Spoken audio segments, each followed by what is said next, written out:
कसं आहे मैत्रिणींनो, देवासमोर उभं राहून आपण काय मागतो यापेक्षा देवाकडे पाठ असताना आपण कसे वागतो त्यावर बऱ्याच गोष्टी अवलंबून आहे. माणूस हा बोलण्यातून नाही तर त्याच्या वागण्यातून खरा कळला पाहिजे, नाही का? नमस्कार, मी वर्षा आणि माझ्या एका नवीन मराठी व्लॉग चॅनलमध्ये तुम्हा सर्वांचं अगदी मनापासून स्वागत. आणि आज आहे मार्गशीर्ष महिन्यातील तिसरा गुरुवार. तर महालक्ष्मी मातेची पूजा तर आज सगळेजण करणारच आहे. मी पण करणार होते. सकाळी मार्केटमधून छान भाजीपाला आणला आणि स्वयंपाक वगैरे सगळा झाला होता. तर चला म्हटलं यावेळेस माझा जो अनुभव आला आहे मला महालक्ष्मी मातेचा तो सांगणार आहे मी आज. तर मी आत्ताच म्हटलं नाही का, देवासमोर उभं राहून आपण काय मागतो आणि मागे काय करतो. तर असाच एक अनुभव आहे मला आलेला. आणि आम्ही दोघी बहिणी दोघी जावा. तर लहान हिमा, तर तिचं डेट झालं होतं आणि तिला जॉब लागायचा होता. तर लग्नाच्या आधीच तिचं डेट झालं, परंतु आणि डेट करत असतानाच तिचं लग्न झालं आणि जॉब नंतर लागलेला आहे तिला. तर 2007मध्ये तिचं लग्न झालं आणि 2009मध्ये तिला जॉब लागला आहे. तर शिक्षकांच्या जागा तशा निघतच होत्या, परंतु ज्या वेळेस ह्या जागा निघाल्या शिक्षकांच्या तेव्हा तिने फॉर्म भरला, परंतु त्या जागा सगळ्या कॅन्सल झाल्या आणि तो फॉर्म तिचा रद्द झाला. परंतु काय झालं, नंतर जेव्हा पुन्हा त्याच जागा निघाल्या तेव्हा फॉर्म कधी निघाला हे काही तिला कळलंच नाही. आणि तिच्या मैत्रिणीने सुद्धा तिला सांगितलं नाही की जागा निघाल्या आहे तर तू फॉर्म भरवा म्हणून. आणि काय झालं, शेवटच्या दिवशी अगदी तिला सांगितलं कधी तिच्या मैत्रिणीने, संध्याकाळी 7 वाजता. म्हणजे बघा, फॉर्म भरायची टाईम किती वाजेपर्यंत होती, 5 वाजेपर्यंत. आणि तेही यवतमाळला जाऊन फॉर्म भरावा लागत होता. इथं वणीमधून काही फॉर्म भरता येत नव्हता तो. आणि तिने सांगितलं कधी, संध्याकाळी वेळ गेल्यानंतर सांगितलं. बघा माणूस कसा वागतो, आहे की नाही. तिने जर दुपारी 2 वाजेपर्यंत जरी सांगितलं असतं तरी पण घरचीच गाडी होती, तेव्हा पण 4 व्हीलर होती, ते जाऊ शकत होते आणि भरून येऊ शकत होते फॉर्म, परंतु नाही सांगितलं. आणि संध्याकाळी सांगितल्यानंतर मग तिची रडारड सुरू झाली की सांगायचंच होतं तर आधी सांगायचं होतं, आता कशाला सांगितलं. मग रडल्यानंतर कसं आपल्याला वाईट वाटते की नाही. आणि बघा, दिवस कोणता होता तर मार्गशीर्ष महिन्यातील गुरुवारच होता. आता पहिला होता की दुसरा होता हे काही माझ्या लक्षात नाही, परंतु गुरुवारच दिवस होता. तर मी म्हटलं जाऊ दे, नाही सांगितलं तर नाही सांगितलं, चुकी आपली पण होती, कारण आपणच नाही म्हणजे आपल्याला माहीतच नाही झालं तर दुसऱ्याला दोष देऊन काही फायदा नाही आहे. तर म्हणून म्हटलं जाऊ दे, तिला माहीत असून तिने नाही सांगितलं ही तिची चूक, आणि आपल्याला माहीत नाही, आपण माहीत करून नाही घेतलं ही आपली चूक. कोणाला दोष देऊन काही फायदा नाही.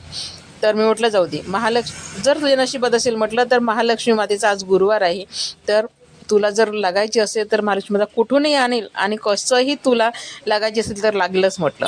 आणि मग मी महालक्ष्मी मातेला साकडं घातलं की जर ही मला नोकरी लागली तर मी 16 दिवे करील आणि 16 दिव्यांनीच आरती करणार बा गुरुवारी, तर शेवटच्या गुरुवारी, अशी बोलली मी. आणि बघा, मार्गशीर्ष महिना हा पूर्ण गेला आणि पौष महिना उजळला आणि बरोबर तिला 18 जानेवारीला नोकरीची ऑर्डर आली तिच्या. म्हणजे पेपर झाले तिचे पहिले, त्याच जो पहिले फॉर्म भरला होता त्याच फॉर्मवर तिला इंटरव्ह्यू म्हणजे परीक्षेसाठी हे आलं आहे, परिपत्रक आलं तिचं परीक्षेचं.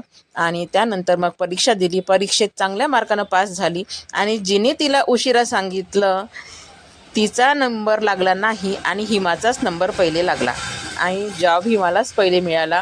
आणि नंतर मग हिमाला माहीत झालं की पुन्हा डबल मुलं घेणार आहेत, तर तू जाऊन बघ यवतमाळला म्हणून. आता आपल्याला त्याच ठिकाणी जर ते असते तर तिने हिमाला कधीच सांगितलं नसतं, परंतु हिमा म्हणाली की नाही, ती तशी वागली म्हणून आपण तसं वागायचं नाही. तर बापूजी आणि हिमा दोघंही जण तिच्या घरी गेले आणि तिला सांगितलं की तू म्हणजे पुन्हा डबल भरती होणार आहे आणि याच मुलातून घेणार आहे, तर तू प्रयत्न करून बघ बा. तर म्हणून ते जाऊन तिला सांगितलं आणि तिच्या सासऱ्यांनी मग नंतर प्रयत्न केला आणि ती पण जॉबला लागली. तर 6 महिने आधी हिमा लागली आणि 6 महिन्याच्या नंतर ती लागली बघा. म्हणून माणसाचं कर्मच चांगलं पाहिजे. कर्म जर चांगलं असेल तर आपल्याला कुठेही अडथळे येत नाही. तर असो, आणि आता माझा हा आलेला अनुभव मी सांगितला आहे महालक्ष्मी मातेचा. तर आणि आता माझी देवपूजा व्हायची होती. देव छान स्वच्छ घासून घेतले होते, देवघर पूर्ण स्वच्छ करून घेतलं. नवीन नवीन कपडे आणले होते देवघरातले टाकायसाठी, देवघरात टाकायसाठी, ते टाकून घेतले छान. आणि आता पूजा ठेवली होती मी थोड्या वेळ, कारण मी मार्केटमधून जो भाजीपाला आणला होता तर त्याचे थोडे दाणे काढायचे होते आणि पालक आणि मेथी आणली होती, ते साफ करायची होती. तर आणि थंडी खूप वाजत होती, त्यामुळे मग म्हटलं थोड्या वेळ तरी उन्हात बसूया. म्हणून मग उन्हामध्ये बसली अर्धा तास. तर बरोबर 9 वाजले होते. आणि त्यानंतर मग मी हळदीचं लेपन केलं. आणि हळदीचं लेपन केल्यानंतर आता माझी व्हायची होती देवपूजा. तर देव घासून स्वच्छ केलेच होते सगळं काही, दिवे वगैरे. आणि या पद्धतीने हळदीचं लेपन करून घेतलं. आणि दरवाजावर काही मी खूप मोठी अशी रांगोळी काढत नाही, अगदी छोटीशी रांगोळी काढते. कारण जाण्या येण्याचा मार्ग हाच असल्यामुळे कसं मग मोडून जाते, त्यामुळे मग मी काही खूप मोठी अशी रांगोळी काढली नाही. आणि या पद्धतीने छान हळदीचं लेपन करून घेतलं, उंबरठ्याची पूजा करून घेतली आणि फुलं वाहून घेतले, छान दिवा लावून घेतला आणि धूपबत्ती लावली. आणि आता सगळी पूजा झाल्यानंतर मग आता मी करणार आहे देवांची पूजा. कारण आता बरोबर 9:45 वाजले होते आणि देवपूजा व्हायचीच होती. आणि देवीची पूजा मांडायसाठी पुन्हा 1 ते 1.5 तास लागतेच आपल्याला. पूर्ण साहित्य काढा आणि देवांची पूजा करायची होती, महालक्ष्मी मातेची पूजा मांडायची होती. तर आता माहीत नाही किती वाजते, तर जवळजवळ 1 ते 1.5 तास लागते पूजा करायसाठी. तर आणि हळदीचं लेपन झाल्यानंतर मग घरात आली मी. घरात छान महालक्ष्मी मातेची पूजा मांडून घेतली. हार यावेळेस वेणी नाही बनवली मी, हारच मिळाला होता मला कुंदाच्या फुलाचा छान. तर या पद्धतीने पूजा मांडून घेतली होती. आणि आता वाचायची होती पोथी मला. तर पोथी वाचल्यानंतर मग आरती करणार. भगरचा भात केला होता नाश्त्यासाठी, तर नाश्ता व्हायचाच होता माझा. पहिले पोथी वाचून घेणार, त्यानंतर आरती करणार आणि मग मी नाश्ता करणार. तर बरोबर पूजा मांडेपर्यंत आणि पूजा वाचून आरती होईपर्यंत बरोबर मला 11:30 वाजले होते बघा. आणि आता छान आरती करून घेतली आणि 11:30 वाजले. आणि नाश्ता केल्यानंतर मग मला जायचं आहे दुकानामध्ये.